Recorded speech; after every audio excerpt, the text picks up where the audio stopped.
ভেবেছিলাম বহুটা পথ চলব, দুমড়ে মুচড়ে মাড়িয়ে যাব হাঁটতে হাঁটতে গহীন গন্তব্যে।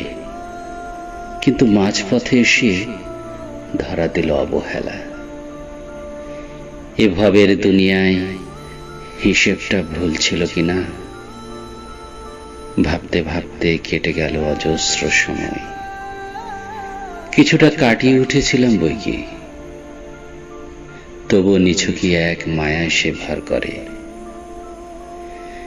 এই ভার বইতে বইতে দিনের শেষে রাত আসে,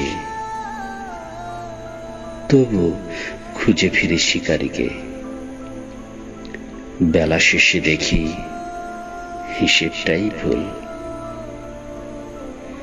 এভাবেই অবহেলা পেতে পেতে একদিন হয়তো আমিও ক্লান্ত হয়ে যাব, হারিয়ে যাব দূর প্রান্তরে, যেখানে যাওয়া যায় কিন্তু ফেরা যায় না।